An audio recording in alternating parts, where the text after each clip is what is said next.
All right, let's jump right in. We are going to talk about a show with a premise so absolutely wild, you'd think it was a joke. But somehow it became one of the most beloved and celebrated series of the last decade.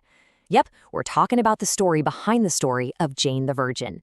So how in the world do they pull this off? Well, we're going to break it all down. First up, that totally impossible premise. Then we'll get into how it was a telenovela with a twist, why the real heart of the story was family, how it broke the fourth wall, and finally, why it's a true modern masterpiece. Okay, first things first, let's talk about that unforgettable beginning. I mean, the entire show kicks off with a single, life-changing, and yeah, completely bonkers medical mistake. Seriously? Just think about this question for a second.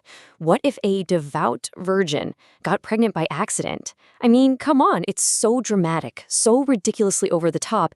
It feels like something that could only happen in, well, a telenovela. And you know what? That was exactly the point. So here's the setup, and it is a doozy. Our hero, Jane Gloriana Villanueva, is 23 years old. She's made a promise to her grandmother to save herself for marriage. So she goes in for a totally routine checkup and comes out pregnant. And if that wasn't enough, just to really crank up the telenovela dial, the father, oh, he's only her boss.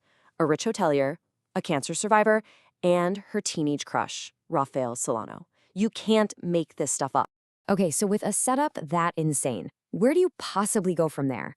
Well, instead of running away from those soapy, dramatic roots, the show just leaned all the way in.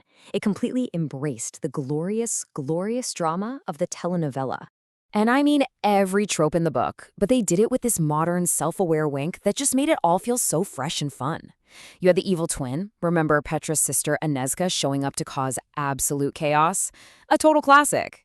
You had dramatic amnesia. I mean, Michael comes back from the dead as Jason with no memory of Jane. And of course, you can't forget the mysterious, face-swapping crime lord, Sin Rostro. By just owning these tropes, the show was basically letting us all in on the joke. This show is just an absolute masterclass in the plot twist. I mean, just when you thought you knew what was happening, bam, the story would just take a wild left turn. Michael gets shot on his wedding night. Then he dies. Or so he thought, until he shows up years later, very much alive. It was this constant, incredible stream of drama that kept all of us on the edge of our seat. But here's the thing. For all of those shocking twists and crazy turns, what kept the show from just spinning out of control was its anchor. It was the thing that grounded everything. And at its core, this was a story all about family. And right at the heart of that family were the three Villanueva women, 3 generations, living under one roof. You have Jane, our meticulous planner whose plans just get thrown out the window. Then there's her mom, Xiomara, the passionate dreamer who's always chasing her big singing career. And of course, her abuela, Alba, the deeply religious and incredibly strong matriarch. Honestly, their bond was the glue that held the entire show together. And this, right here, is where the show's genius really shines. Because for every evil twin or secret crime lord plot, there was a storyline that was just so real, so human and relatable. We were right there with Alba on her emotional journey to get her U.S. citizenship. We cried with Zoe during her brave battle with breast cancer. And we felt every single one of Jane's struggles trying to balance being a new mom with chasing her dream of becoming a writer. This quote really just captures the whole heart of the show, doesn't it? Our family is the story we write, the one that makes us brave enough for the unbelievable chapters. It's this perfect reminder that through all the unbelievable twists, the love between these women was the one thing you could always count on. It's what gave them the strength to handle, well, everything. Okay, now we have to talk about the show's secret weapon. The voice that literally tied everything together. The all-knowing, all-seeing, and oh-so-charming narrator. So the show used this really cool literary trick called metafiction. What does that mean? Basically, the story is constantly winking at you, reminding you that, hey, you're watching a show. You're watching a telenovela.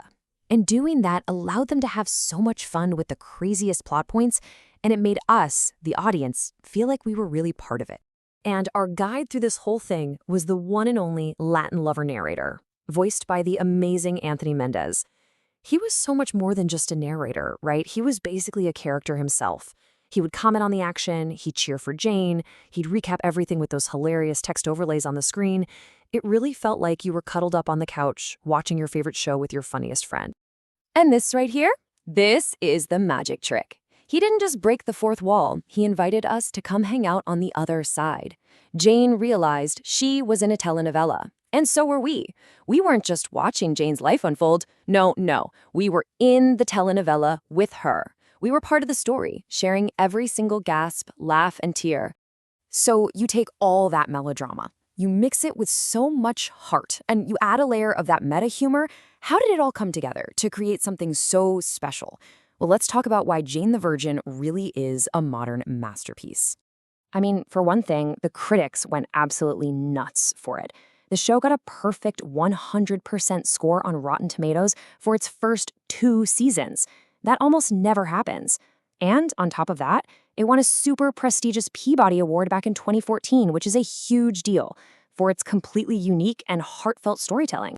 And the awards just kept coming.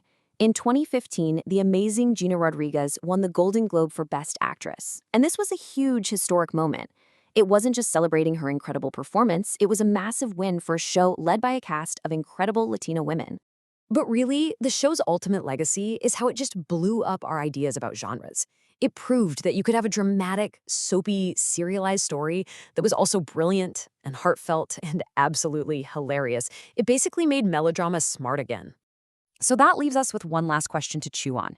By taking all that over-the-top drama that, let's be honest, we all secretly love, and making it into smart, celebrated TV, did Jane the Virgin actually change primetime television forever?